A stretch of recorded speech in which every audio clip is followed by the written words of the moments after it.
eu convido a todos a abrirem suas Bíblias. No último livro do Antigo Testamento, nós vamos ler o último capítulo do último livro do Antigo Testamento. Você pode abrir tranquilamente.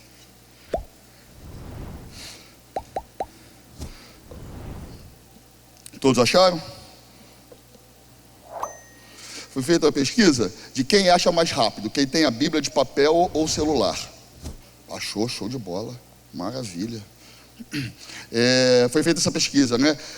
Nenhum aplicativo consegue ser mais rápido que a Bíblia de papel.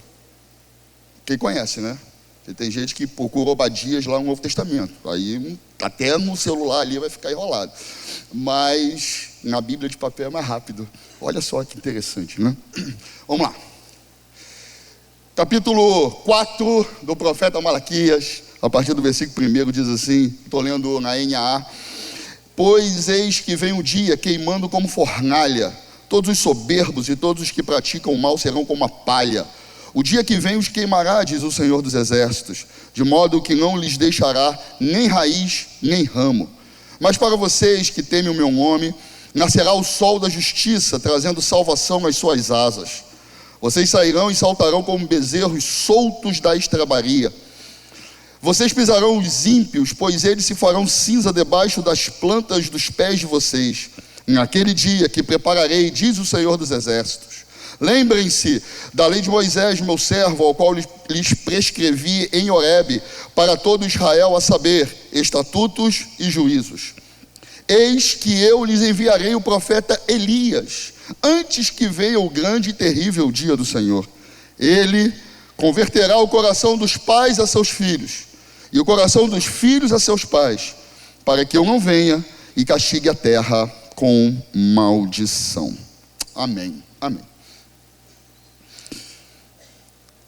O último censo do IBGE, realizado em 2022, a partir do ano passado, em junho do ano passado, os primeiros dados começaram a aparecer, né? A serem divulgados. E esse censo foi muito interessante, porque ele derrubou todas as previsões que se faziam em relação à população brasileira. Muito interessante isso. Os primeiros dados foram liberados em junho do ano passado, e a quantidade de habitantes no Brasil já foi uma surpresa. Não sei se vocês têm ideia. Quantos habitantes tem no Brasil hoje? Tem ideia disso? 241 milhões, Felipe? Quem dá mais, quem dá menos? Abre lá, página da IBGE. 203 milhões de habitantes. Só abrir o site, tá? Tem um número exato, inclusive, né? Lá colocado. Então, o que se esperava, 240, esperava isso. O Felipe não falou de orelhada, não. Não, a estimativa era essa. 240, 220, 225 milhões.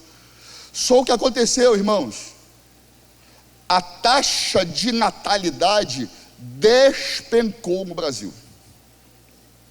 Só para vocês terem ideia, de 2010 a 2022, esse período medido pelo censo, foi a menor taxa de crescimento desde a fundação do IBGE. Para quem não sabe, o primeiro censo no Brasil foi feito em 1872, há 150 anos atrás. E a taxa de crescimento populacional foi de 0,52%. 0,52%. 0,5% ao ano. A menor taxa, uma das menores taxas de crescimento populacional do mundo.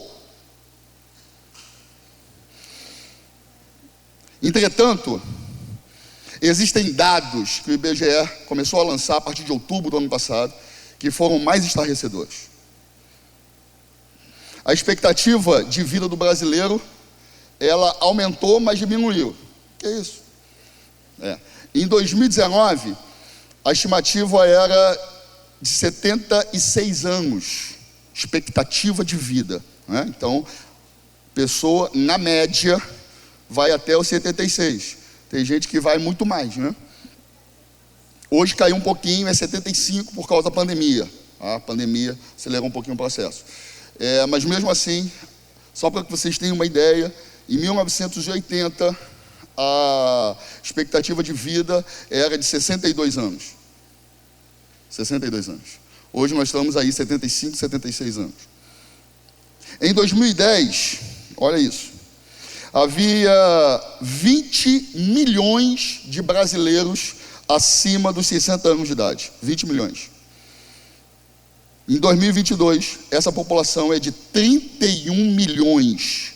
14,7% dos brasileiros são idosos. São idosos. O pastor presidente desta igreja é idoso. Ele fez em março 60 anos de idade. Você está rindo por quê, Anselmo?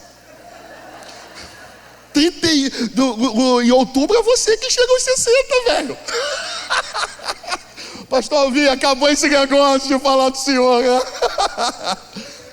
Irmãos, a coisa está tão séria que o pastor mais jovem dessa igreja, vocês sabem qual é o pastor mais jovem dessa igreja? O pastor mais jovem dessa igreja, garotão. Ali está o meu querido Afonso, garotão de 42 anos. Não é para rir não, irmão. Não é para rir não. A gente está envelhecendo muito rápido no Brasil. O que a França demorou 147 anos para envelhecer, o Brasil demorou 19 anos. Isso é muito sério. O aumento da população idosa foi de 40% entre o penúltimo censo e o último, entre 2010 e 2022.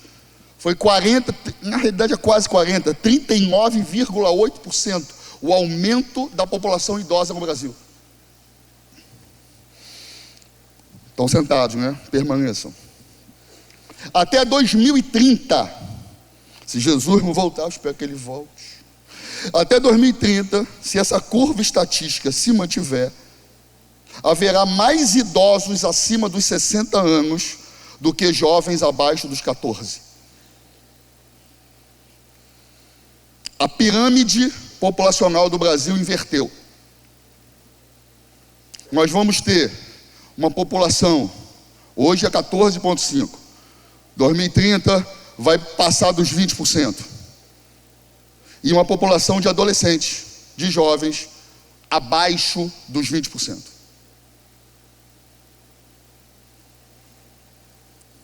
A projeção do IBGE, isso é projeção.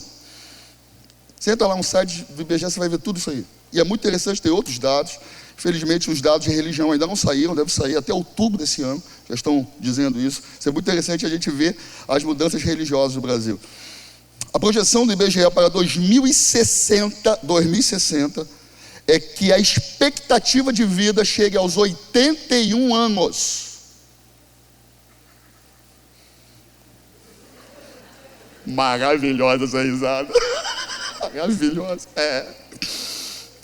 Gente, a gente não quer mais morrer não, pastor. Mas não, cara. Quem aqui faz academia, assim, faz academia, sai para fazer academia, não faz aqui, levanta. Tu já viu uma academia coroada? É muito legal, né? Tá aí. Quando esse seu garoto, irmão, ele sai com a bicicletinha dele, todo aprumado, eu falo, meu Deus do céu, onde eu chego lá? Aí chega lá, da galera dele é o mais jovem, porque tem a turma de 70, 75, 80, 85. Uou. Sensacional.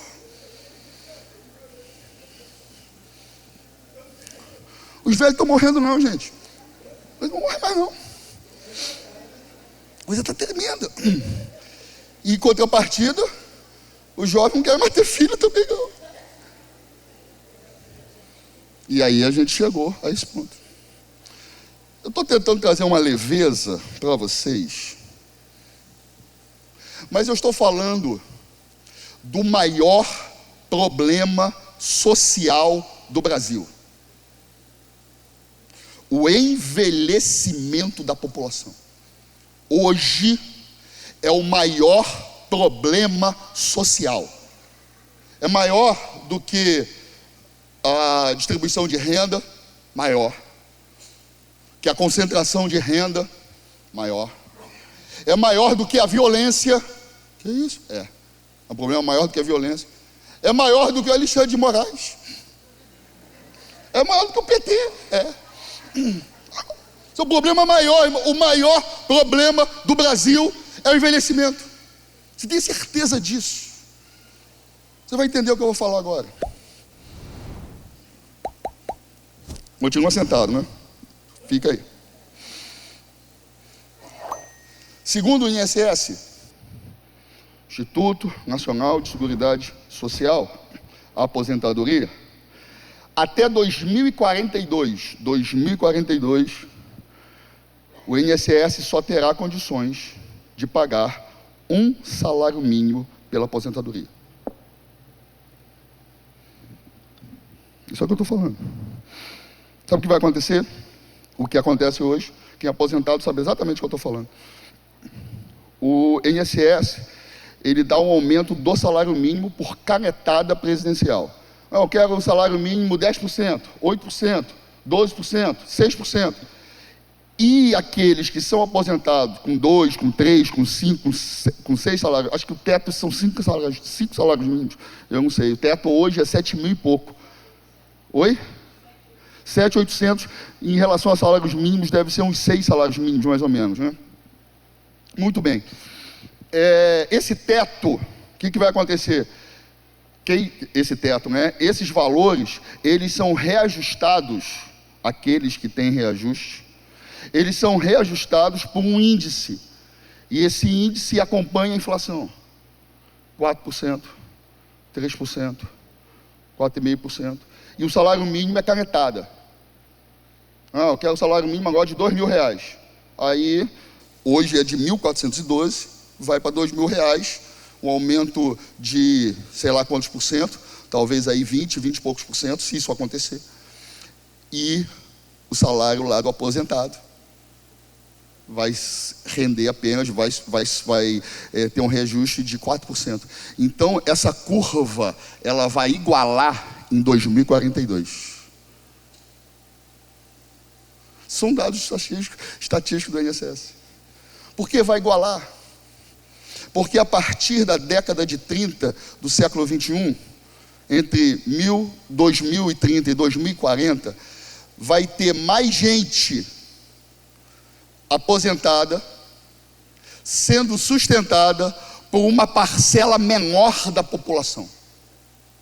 Hoje a conta está em torno de 57 a 43. 57% da população paga a aposentadoria de 43%. Daqui mais alguns anos, esse número inverte. E como é que paga? Esse problema não é só brasileiro não, tá? Esse problema é mundial. Mundial. É por isso que eu falo para os meus filhos, e atenção, garotada, cadê a juventude aí? Juventude. Se não fizer previdência privada, está lascado. Vocês não vão se aposentar. Não vão. Não vão. Sério. Teve problema lá no Chile, quem acompanhou ano passado, ano retrasado, por causa do INSS lá no Chile, né? A aposentadoria lá no Chile. Todo mundo foi para a rua, porque os caras não estavam pagando. Problema mundial isso. Daqui a 10 anos, se Jesus não voltar, eu espero que ele volte, irmão, de boa. Corre para casar. Daqui a 10 anos, teremos mais idosos do que adolescentes no Brasil, inclusive nas igrejas evangélicas. Vou repetir. Nós vamos ter mais idosos do que adolescentes nas igrejas evangélicas, porque a igreja é um extrato da sociedade. Se a sociedade está assim, vai acontecer isso. Irmãos, entendam o que eu vou falar, por favor. Por favor. Não é uma crítica, é uma constatação. Mas é uma reflexão de quem tem que pensar. A gente tem que pensar. Nós estamos reformando as nossas igrejas. Não estamos? Deixando uma igreja com cara jovial para gente de 60 anos adorar. Porque é o que vai acontecer no futuro. Os nossos cultos, deixa eu falar uma coisa, irmão, a gente tem que pensar algumas coisas, irmão. Nosso culto é aeróbico, né? Aeróbico, nosso culto é calistênico. Sobe, levanta, fica em pé, 1 hora de louvor. Deus, a hierarquia é um pouquinho mais equilibrada. Os cultos do domingo agora, 1 hora o pessoal, irmão, os 60 já não aguentam mais. Ficar 1 hora em pé, tem que sentar, filho. E a gente está construindo templos, reestruturando liturgia, para atender uma população que daqui a 10 anos vai ser minoria. Hashtag fica a dica. Só que esse não é o problema maior. Pastor, domingo à noite, você vem com essa pregação down. Pelo amor de Deus, calma. Daqui a pouco melhora, mas ouve essa. O problema maior é que nós não nos preparamos para envelhecer. A Europa é um continente de velhos, mas eles se prepararam para envelhecer. O Brasil não se preparou para isso, porque foi abruptamente a curva. Segundo Simone Maria Machado Bonfim, ela é diretora de proteção da pessoa idosa do Ministério de Direitos Humanos e da Cidadania. Ela disse o seguinte, muito interessante a fala dela, abre aspas: são vários aspectos que envolvem o envelhecimento. Não é só físico, são aspectos mentais e outras ações como propósito de vida. Temos que trabalhar com mudanças de paradigma, para que não se veja a velhice como doença ou como uma época de perdas, sem visibilidade, sem direitos, sem a pessoa ser ouvida ou de expressar sua vontade e o direito de fazer escolhas que é inerente ao ser humano. Muito forte isso que ela falou. Qual é o pior disso tudo? O pior é que esses velhos, esses idosos, desculpa, de vez em quando eu vou chamar velho, não se sinta melindrado por isso, por favor. Porque eu já estou lá, irmão, estou com 54. Daqui a 6 anos sou velhão, já estou na maior idade, na melhor idade, sei lá como que é, mas estou lá e a gente vai, irmão. Ai, não tem por onde correr, não. O que acontece no Brasil foi que a Europa se preparou para fazer. Só que a gente não está se preparando. Porque além disso, nós temos o seguinte problema: a orfandade de idosos. Os idosos estão se transformando em órfãos. Filhos que não visitam, que não acompanham, que não socorrem. Por que eu disse que a Europa se preparou para isso? Porque a Europa está investindo grana para terceirizar o cuidado dos idosos. A minha sobrinha, ela está na cidade de Dresden, na Alemanha, no frigir dos ovos, cuidando de idosos.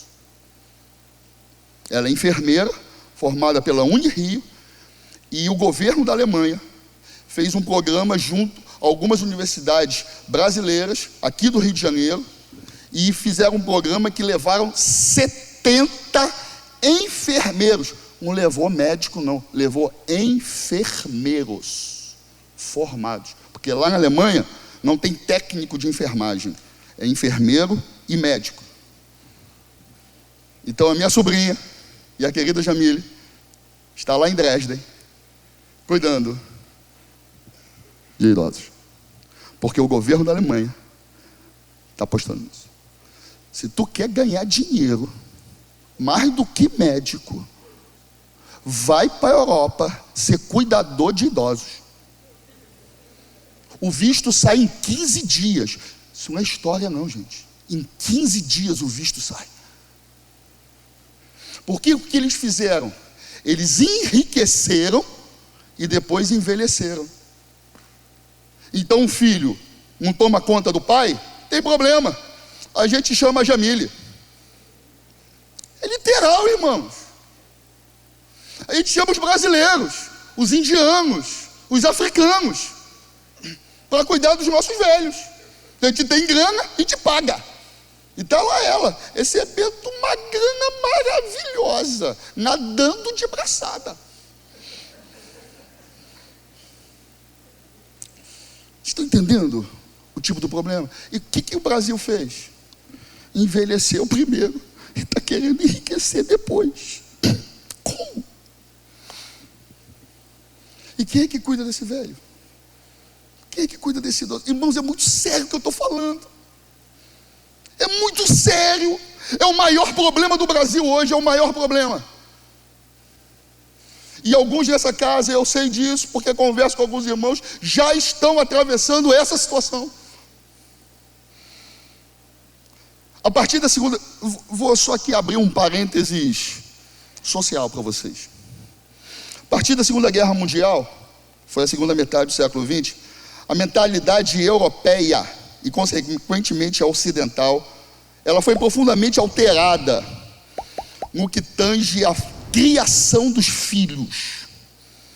Até o começo do século XX, antes das duas guerras mundiais, primeira e a segunda, a primeira foi em 18, a segunda começa em 39, a família era uma espécie de bunker, um refúgio para seus membros. Porém, a partir de 1950, as famílias começaram, de modo geral, na Europa, nos Estados Unidos, a criar seus filhos para que eles fossem bem-sucedidos na vida. Por quê? Porque eles sofreram muito com a guerra. E eu preciso de gente bem-sucedida, ganhando grana, para que, se acontecer uma catástrofe como essa, eles tenham condições melhores de sobreviver a essas intempéries. E a partir de então, muitos jovens iniciaram o processo de migração de suas casas para os centros onde pudessem conquistar melhores condições de vida. Esse processo, irmãos, ele está tão acelerado, que em Portugal só existem 10% dos jovens portugueses morando em Portugal. Vocês têm ideia disso? 10% dos jovens portugueses moram em Portugal. O resto está espalhado pelo mundo. Na Austrália, na Alemanha, na França, no Canadá, nos Estados Unidos. Vamos lá. Êxodo. E isso está acontecendo no nosso país. O nível de orfandade de idosos é tão grande na Europa, é tão grande, que há algum tempo a mão de obra especializada para cuidar dos idosos assumiu um papel governamental. O governo da Alemanha, o governo da Suíça, o governo da Áustria estão contratando cuidadores. Você tem ideia o que é isso, gente? Cuidadores. Porque chegou nesse nível. Recentemente, e esse problema, irmãos, antes de falar desse dado aqui, que também é terrível, esse problema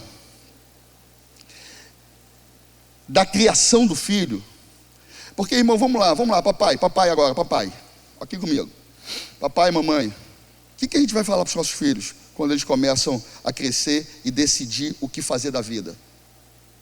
Aí chega o moleque, papai, gosto tanto de tocar na igreja, eu quero ser músico. Ser músico o quê, menino? Para de palhaçada. Vai ser engenheiro, vai ser médico, vai ganhar dinheiro com a tua profissão. Papai, eu acho que eu vou ser filósofo. Sensacional, né? O que é isso? Porque nós ensinamos os nossos filhos a serem bem-sucedidos. Bem-sucedidos. E nós enviamos ele para fora. E nós fazemos tudo para que ele possa, em outro país, estudar, se formar, ter grana, ser bem-sucedido. E aí o que acontece? Esse filho não sabe mais o que representa a mesa, o que significa a família, porque ele aprendeu a ser bem-sucedido. E quando o pai, a mãe se tornam um empecilho para o seu sucesso, o que eles fazem? Eles terceirizam. Os que podem e os que não podem abandonam. Isso é literal, irmãos. É o que está acontecendo no Brasil hoje. No Brasil.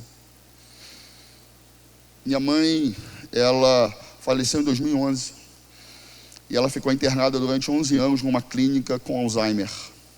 Chegou em todos os estágios do Alzheimer. Pastor Alvir, pastor Anselmo fizeram o sepultamento da mamãe. E ela estava em uma ala dentro da clínica da Gávea, uma ala do SUS, que tinham 40 mulheres. E eu visitava regularmente, e só 17 dessas 40 mulheres tinham visitas regulares.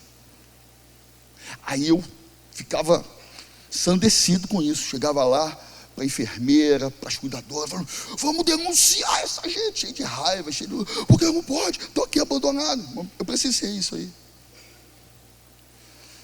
E sabe que algumas enfermeiras, pessoas chegavam para mim e falaram: Luiz, você não sabe da história nem a metade. Você não sabe o que esses pais já fizeram com seus filhos. Aí eu, ai. Filho. Eu fui confrontado com uma outra realidade. De pais que se ausentaram, que criaram seus filhos para que eles fossem prósperos, mas não acompanharam. E são prósperos, mas hoje eles são velhos, caducando, não falando coisa com coisa. Porque é assim, irmãos, vai acontecer. É muito interessante quando reúne a família grande, que tem gente assim, né? Já senil. Quem conversa com o vovô senil? O netinho, de 2, 3, 4 anos de idade. Aí fica o netinho conversando, sem falar, sem entender nada, e o velho também sem falar, e ninguém entende nada. Está apontando ali. Isso é maravilhoso. Não, sensacional isso. Sensacional. E o filho, que deveria assumir esse papel, não conversa mais com o pai, porque o pai é gagá. Você esquece tudo, eu acabei de falar, pai. Que negócio é esse? Já esqueceu? Misericórdia. Misericórdia. Irmão, me desculpem. Eu vou extrapolar um pouquinho o horário hoje. Não é muito não, mas vou falar uns 10 minutos a mais, porque eu preciso trazer essa mensagem para vocês. Eu preciso trazer essa mensagem para vocês. Na cidade de Mutum, Minas Gerais, um filho foi condenado pelo Ministério Público a pagar uma indenização de R$130 mil a seu pai idoso por abandono afetivo inverso. É o nome técnico. Abandono afetivo, abandono afetivo inverso, quando o filho não cuida do seu pai. Está impactado? Se você não tinha essa ideia, eu já tinha essa ideia já há alguns anos. Há uns 3 anos eu já penso sobre isso, já li um pouquinho sobre isso. Só que nessas últimas 2 semanas eu fui muito impactado com uma mensagem que eu ouvi, aonde um pastor estava falando exatamente isso. E aquilo me corroeu a alma. Eu comecei a estudar, comecei a ler. Aí o Afonso falou: Luiz, prega um culto de jovem. Já tem a mensagem, Afonso. Porque isso está borbulhando no meu coração. Porque só tem um jeito de mudar essa realidade. O pastor disse que os jovens vão nascer menos e os idosos vão viver mais. Então, como é que é isso? Tem jeito. E o texto sagrado lido acabou de falar para a gente. Qual é o jeito? Converter converter o coração dos pais aos filhos e o coração dos filhos aos pais. E eu quero, nesse minuto aqui que me resta, falar sobre o que significa isso dentro do texto sagrado, porque o texto de Malaquias, do último capítulo, é profundo no que tange a resolver esse problema geracional, de uma geração que não cuida dos mais velhos, e de mais velhos que não acompanham os mais novos, dos pais ausentes e dos filhos que abandonam. Tem jeito, irmãos. E qual é o jeito? Primeiro, é que já nasceu o sol da justiça. O versículo 2, a Bíblia Sagrada vai nos dizer: mas para vocês que temem o meu nome, nascerá o sol da justiça, trazendo salvação nas suas asas. Vocês sairão e saltarão como bezerros soltos na estrebaria. O sol da justiça já nasceu, e esse sol, como diz o texto sagrado lá de Apocalipse, no capítulo 21, na cidade santa não haverá luz, não haverá nada disso, porque o sol da justiça será a lâmpada, o Senhor iluminará todas as coisas. Aleluia, aleluia, aleluia. O Senhor Jesus, Ele se manifesta, exatamente, é só você virar a página, Malaquias termina, começa Mateus, e Mateus começa a falar do que, irmãos? Do nascimento do sol da justiça, do nascimento do enviado, do ungido, do Filho do Altíssimo, e Ele brilhou para nós, e o que Ele fez, irmãos? Ele uniu as pontas, lá na cruz. Jesus disse: Pai, perdoa-lhes, porque não sabem o que fazem. Ele pegou os pais, pegou os filhos e disse: agora vocês têm um caminho a seguir juntos. Aleluia. A grande revelação do Novo Testamento é a pessoa de Jesus. E a grande revelação de Jesus foi chamar Deus de Pai. Pai. E hoje, aqueles que estão em Cristo, que lavaram as suas vestes no sangue do Cordeiro, eles sabem o que é ter um Pai celestial que cuida, que está presente, que abençoa, que protege, que ama de verdade. É por isso que nós, pais, podemos converter o coração aos nossos filhos, porque o Pai Celestial, que é o nosso Pai, Ele já nos mandou seu Filho para fazer a ponte entre nós pais e os nossos filhos. Aleluia, aleluia, aleluia. Segundo lugar, no versículo 4, a Bíblia Sagrada vai falar para a gente sobre a lei de Moisés. Nós estamos em Malaquias capítulo 4. Lembrem-se da lei de Moisés, meu servo, a qual lhe prescrevi em Horebe para todo Israel, a saber, estatutos e juízos.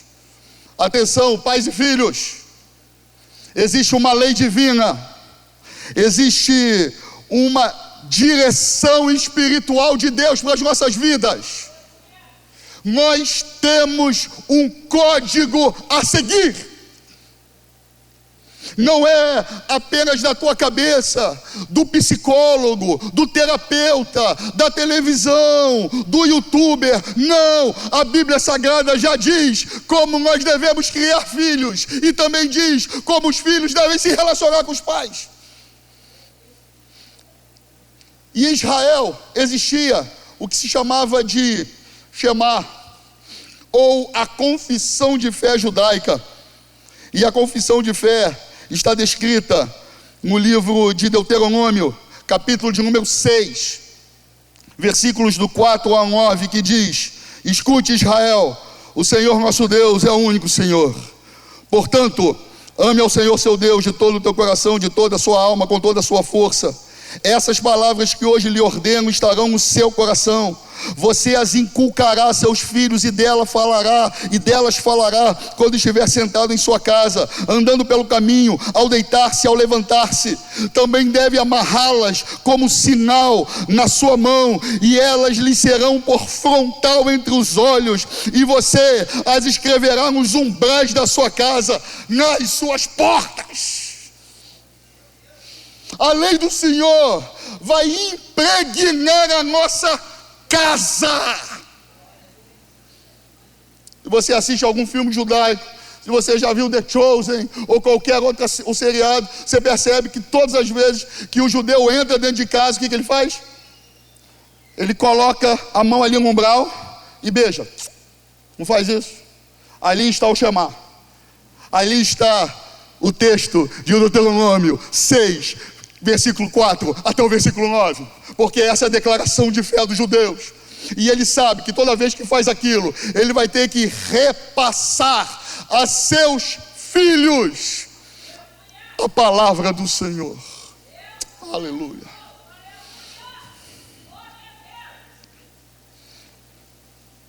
Deus me deu um privilégio esse ano, mas um privilégio absurdo. Eu não tinha ideia do tamanho do privilégio.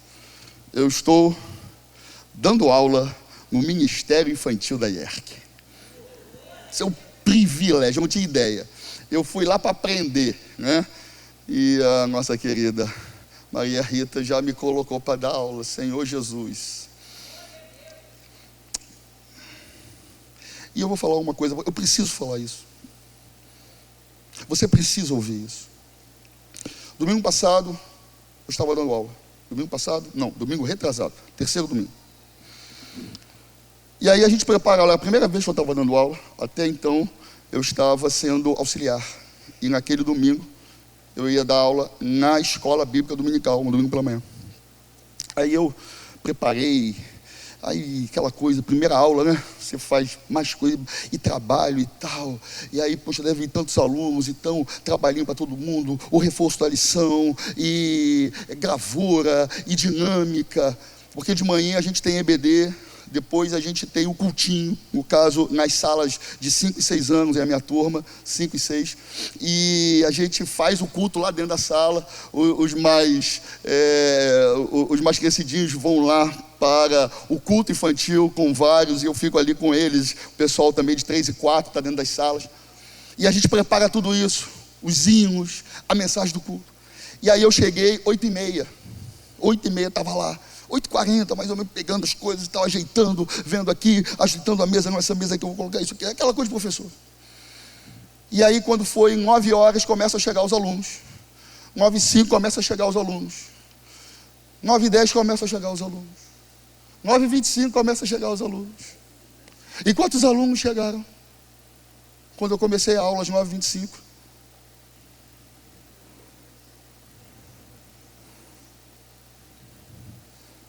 Dois alunos. O Jubescreudo e o Florisbaldo. Eu estava falando sobre a parábola do filho pródigo. E aí, um dos alunos, não vou falar para o expor, mas falou assim: tio, esse aqui é o Jubescreudo. É o mais velho. E o mais novo é o Florisbaldo. Aí eu entrei na brincadeira. O Florisbaldo falou pro pai: pai, eu tô indo embora. Aí ele quis chamar o nome do pai, né? Aí chamou de Anselmo. Sensacional! Sensacional, Anselmo! Aí eu me diverti muito. 2 alunos. Tô lá, dando aula, né? Você já sabe do meu estilo. Dou aula para 2 como fosse para 1,5 milhão. Aí tô lá, pá! Quando dá 10 horas, 10h05, 10h15, chegam 13 crianças. Por que chegaram atrasadas? Porque o abençoado do pai só vem para o culto. E ele não leva o seu filho para a escola dominical pela manhã. Porque, nossa, ele está muito cansado. O garoto acorda cedo toda semana. Papai, se você não converter o seu coração, o seu filho, como diz o texto sagrado, a terra será ferida de maldição. O que você está dizendo para o seu filho quando traz ele só para o culto e não traz para EBD? O que você está dizendo para ele implicitamente? Fala, você é inteligente, você sabe. O que você está falando para ele? Hã? Você está falando para ele? Escola dominical não é importante, meu filho. Eu vou lá aprender a Bíblia, mas... Irmãos, eu dei aula para 2 crianças. O Jubisqueu do Florisbaldo. Nunca mais vou esquecer desse nome, Anselmo. Toda a minha pregação, quando eu falar de filho pródigo, eu vou chamar um de Jubisqueu e outro de Florisbaldo. Sensacional. Dei aula para 2 crianças. Quando fez 10 e 15, a minha aula, irmão, foi invadida por 13 alunos ensandecidos. Porque quando eles olham o trabalhinho, eu quero, tio, eu quero também, eu quero, cadê o trabalho? Aí eu falei, Jesus, vai começar o culto agora eu tenho que fazer, Senhor, tem misericórdia. E aí começa a suar, aí eu falo, Senhor, tá bom, calma aí, deu papel pra você, eu também quero, tio, eu também quero, eu ganhei. É assim, irmãos, que acontece. O pessoal do Ministério Infantil que está aqui, eu tô exagerando? É assim que acontece. Aí eu tenho que mudar todo o meu planejamento, tudo, porque chegaram 13 crianças às 10h15. E às 9 horas, só tinham 2. Pai, se a carapuça entrou na tua cabeça, tu vai pedir perdão a Deus. Que eu não vou pedir desculpa a você. E eu vou falar uma coisa muito séria. Se você não se converter a seu filho, talvez a maldição bata na sua porta. Porque assim é que o texto sagrado diz.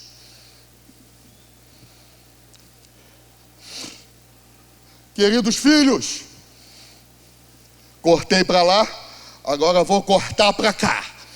Que é assim a palavra de Deus. Espada dos 2 legumes. Meus queridos filhos, jovens, adolescentes que estão aqui, o apóstolo João fala para vocês na sua primeira epístola, capítulo 2, versículo 14.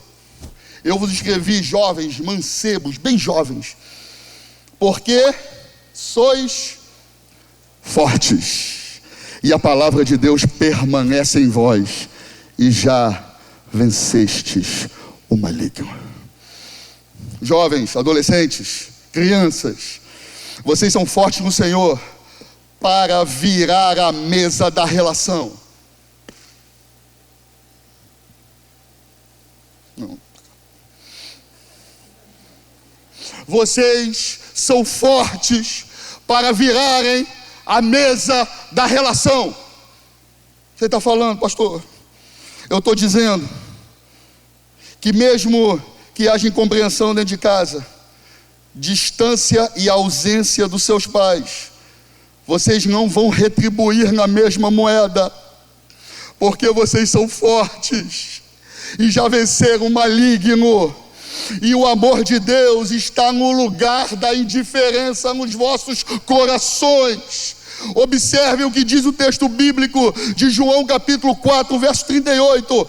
Eu vos enviei a ceifar onde não trabalhastes, outros trabalharam, e vocês entraram no seu trabalho. Sabe o que isso quer dizer, meu querido? Você vai colher aquilo que não plantaram na tua terra.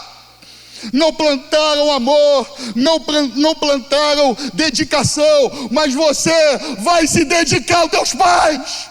Porque Deus faz isso, irmãos. Ele coloca um amor no coração de jovens e adolescentes fortes. Você está entendendo isso? Eu acredito, viu? Acredito de coração que essa geração vai ensinar para a gente muita coisa. Eu estou aprendendo como eu aprendo com vocês, e eu quero sempre aprender com essa galera. Irmão, tem gente fazendo perguntas já para mim que eu não faço nem ideia de onde o cara tirou aquela pergunta. Que isso, rapaz, você está lendo que livro? Porque essa turma está voando, gente. E eu falo isso porque eu estou vendo vários adolescentes jovens na escola ministerial no seminário, lá no Teologia Team. Irmãos, Deus está promovendo uma virada de mesa através dos nossos jovens e adolescentes. Eu acredito nisso. Portanto, em nome de Jesus, permaneçam, mesmo que não tenha sido semeado na tua terra, você vai colher, porque o Senhor é contigo. Aleluia, aleluia, aleluia, aleluia.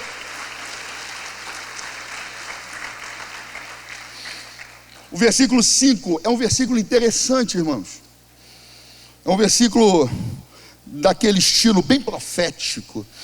A gente está em Malaquias, no capítulo de número 4. O versículo diz: eis que eu lhes enviarei o profeta Elias, antes que venha o grande e terrível dia do Senhor.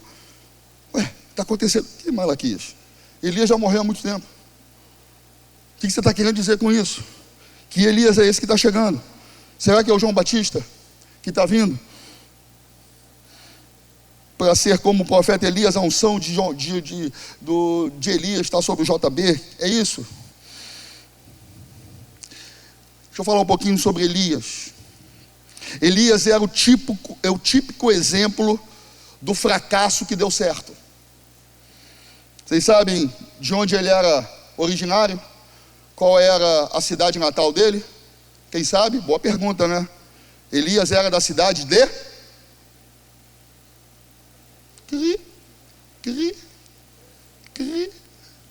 da cidade de Tisbi. Essa nem na forca a gente consegue matar, né? Tisbi. O que é Tisbi? Tisbi é uma aldeia parecida com Nazaré, ao sul do Mar da Galileia, na parte norte de Israel.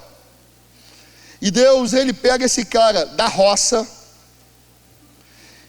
tira do anonimato e o transforma num profeta que simplesmente mudou o profetismo em Israel. Até aquele momento, o profeta era aliado ao governo, era um esteio do rei, era um braço da corte. Mas a partir de Elias, o profeta se tornou oposição ao rei, confronto direto com as ações ímpias dos governantes. E Deus usou o profeta Elias com muitos milagres. Ao todo, foram 8 milagres feitos por Elias. Milagres extraordinários, chegando ao ponto de fazer descer fogo do céu. Depois que aconteceu o fenômeno, ele tirou a espada, não sei onde ele arrumou a espada, irmão, e foi arrancando cabeça de 850 pessoas. 400 profetas de Baal e 450 de Acera. Só isso que o cara fez, sozinho. Só que ele era homem, gente, falho, limitado. E aí, alguém chegou para ele e disse: Elias, até amanhã, nessa hora, Jezabel vai fazer contigo o que você fez com os profetas dela. O que aconteceu com Elias? Pirou o cabeção, irmão. Totalmente. Se escondeu numa caverna, deitou-se debaixo de um zimbro e pediu a morte. Nesse nível. E aí, Deus, ele envia meios de tirar o profeta da fossa, da depressão, do burnout, da ansiedade. E ele diz para Elias: Elias, você já comeu, você já bebeu, você já sentiu a brisa suave, agora você vai fazer 3 coisas. Primeiro, você vai ungir o rei da Síria, chamado Azael. Segundo, você vai ungir um novo rei de Israel, chamado Jeú. E terceiro, você vai ungir um profeta que ficará no seu lugar, Eliseu. E aí ele vai e obedece o que Deus fez, e ele encontra Eliseu. E depois daquele dia, Elias nunca mais caiu em depressão. A Bíblia não relata mais nenhum transtorno emocional de Elias. Sabe por quê? Porque Deus deu a Elias um filho. A Bíblia não fala da família de Elias, mas fala que Eliseu era unha e carne com o profeta. Porque Eliseu soube que se ele visse o profeta ser ascendido ao céu, ele receberia a unção que estava nele. E aí teve um momento que Elias falou: Eliseu, fica aqui, os filhos do profeta, que eu vou ali me ausentar, vou ali mais adiante. Não. Eu não vou me apartar de você. Eu vou ficar contigo, seu velho, seu babão, seu esclerosado, seu tantã, demente, mas eu vou ficar do teu lado, cuidando de você até o final da minha vida, porque esse é o meu compromisso.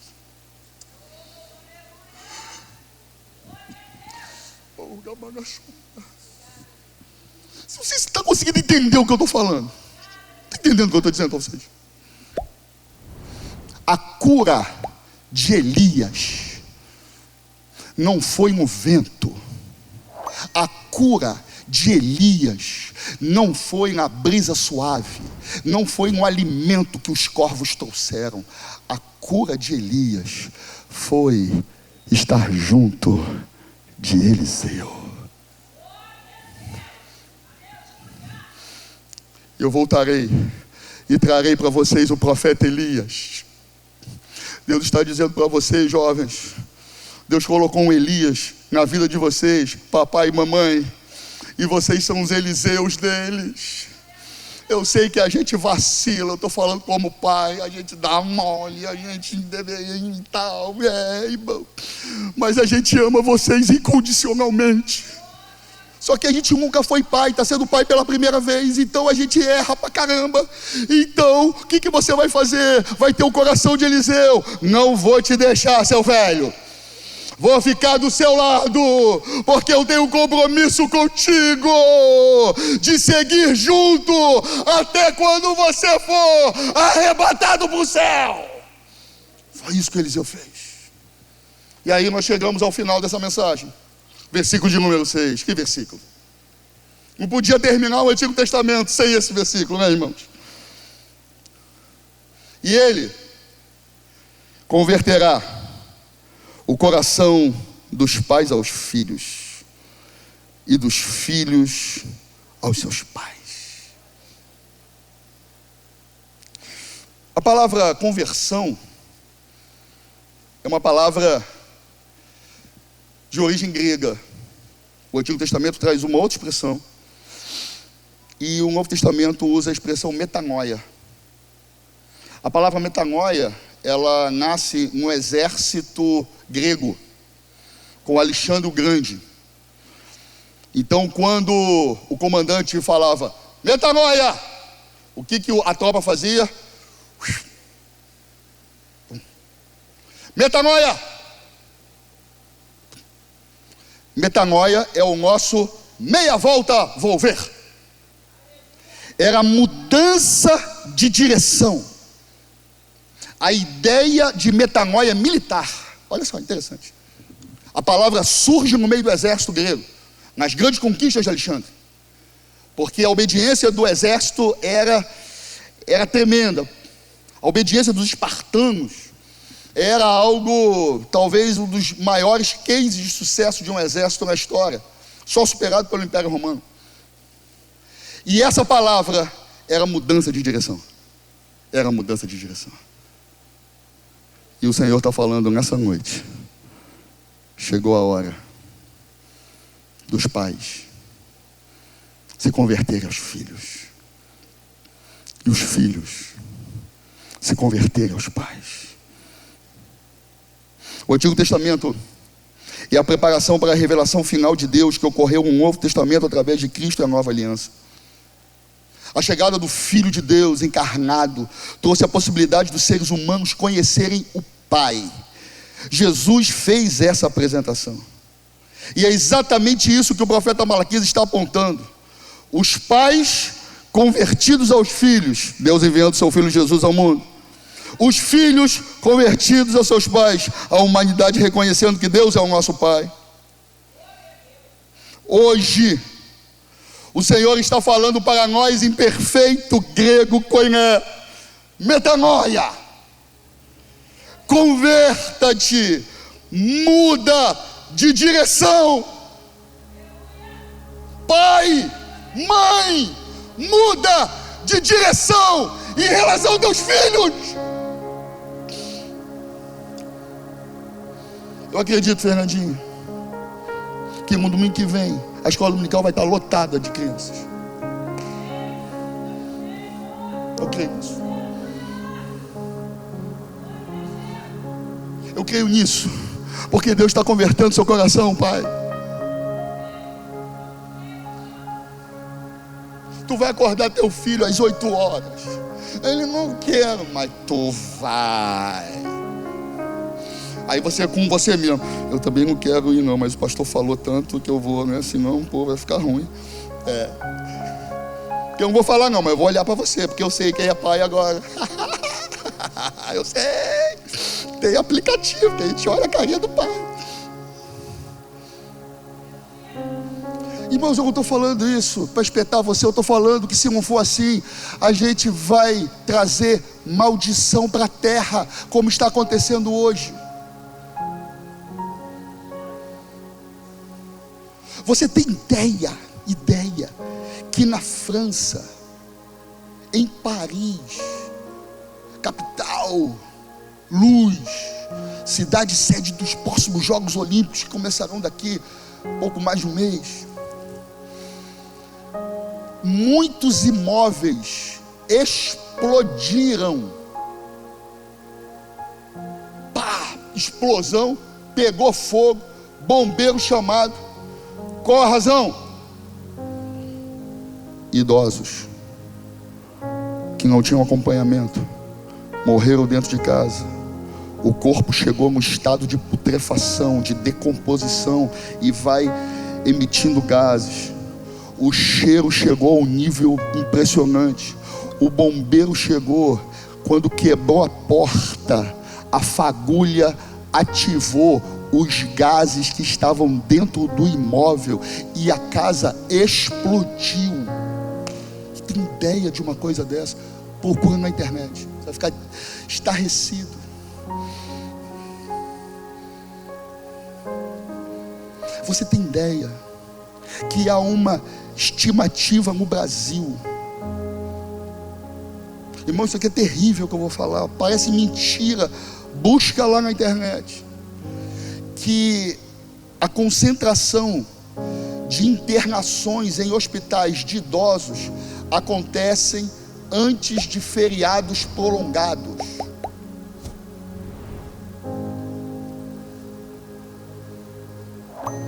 Como que você interna uma pessoa para viajar? Você chega lá no hospital e diz: olha, vim internar meu pai aqui para se tomar conta dele, tá bom? Eu estou indo viajar. É assim que funciona?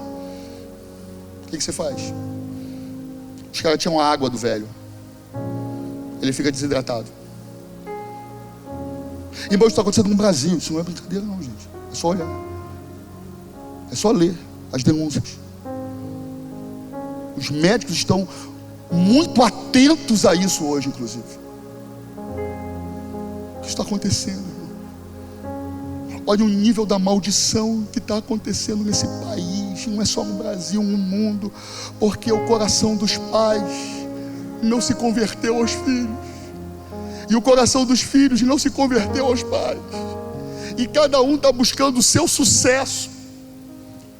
Mas hoje o Senhor está abrindo a porta de salvação, a porta de cura, a porta de restauração para a vida de pais e filhos.